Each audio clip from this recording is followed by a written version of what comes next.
1 year before World War II ended, nearly 50% of the workers in Mercedes factories were slaves.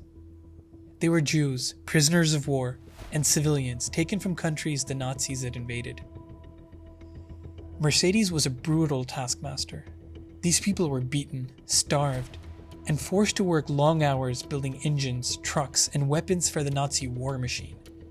But here's the most shocking part. Mercedes wasn't forced to do any of this. It wanted to. It did it willingly. When the war began, it stopped building cars for regular people and started building machines for war. This wasn't just survival, it was loyalty. Loyalty to Adolf Hitler. And when I found out this next part, I couldn't believe it. Did you know that Hitler personally owned shares in Daimler-Benz, the company that made Mercedes? It's all documented.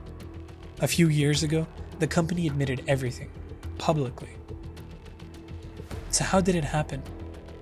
How did one of the world's most respected car brands end up working for an evil dictator?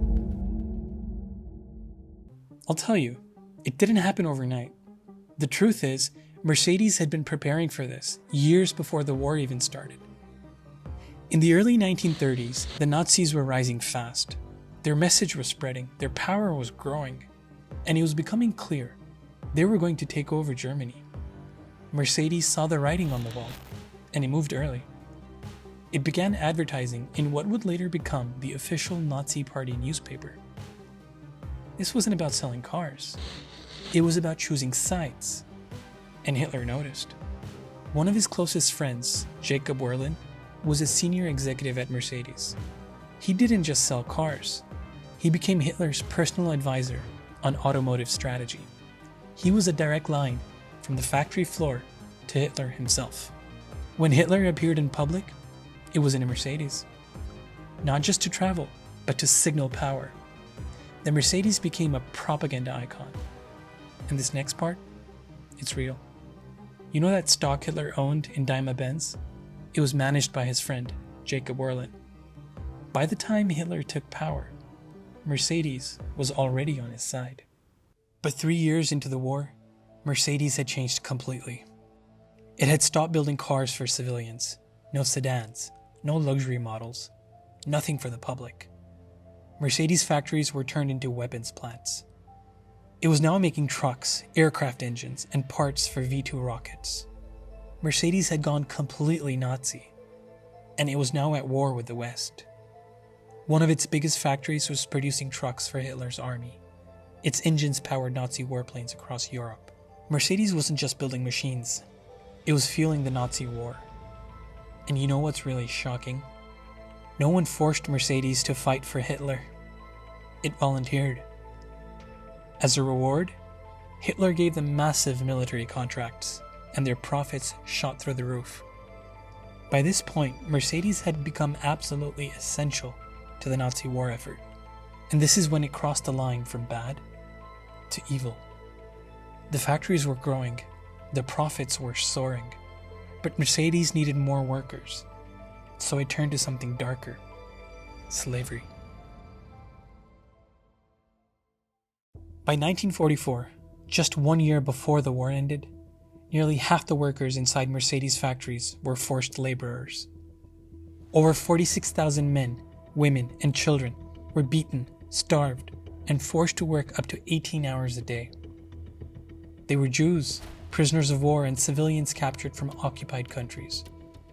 They were dragged in from across Europe and put to work. They slept in wooden crates, in kennels, or on bare concrete floors. Some died on the factory floor. Others froze in the winter. Each time one collapsed, they were replaced by the next morning, like broken machine parts. And this is the part that's going to make you really angry.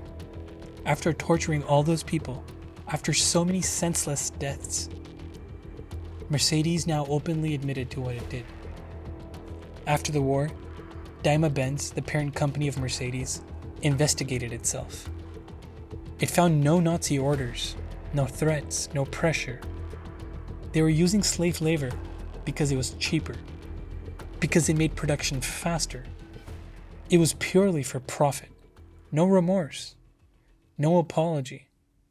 By early 1945, the war was nearly over.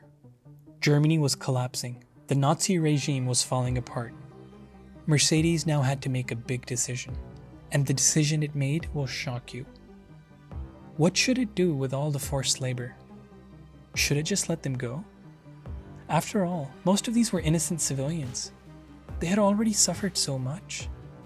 Many had died in the factories. The survivors just wanted to go home to their families, their lives. They weren't a threat to anyone. The war was ending. The regime was crumbling. But no, to Mercedes, these workers weren't people anymore. They were loose ends. They had seen too much. And what do you do to a loose end? You snip it off. So Mercedes sent them back to concentration camps to die.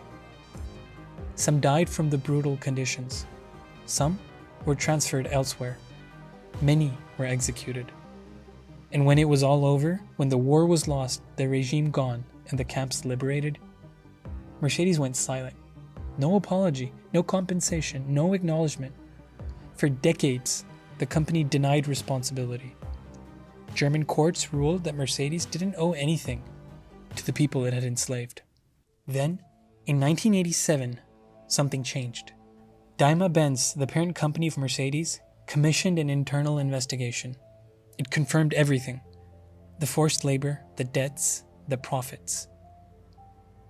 1 year later, Mercedes agreed to pay $11.7 million to the survivors. It was peanuts.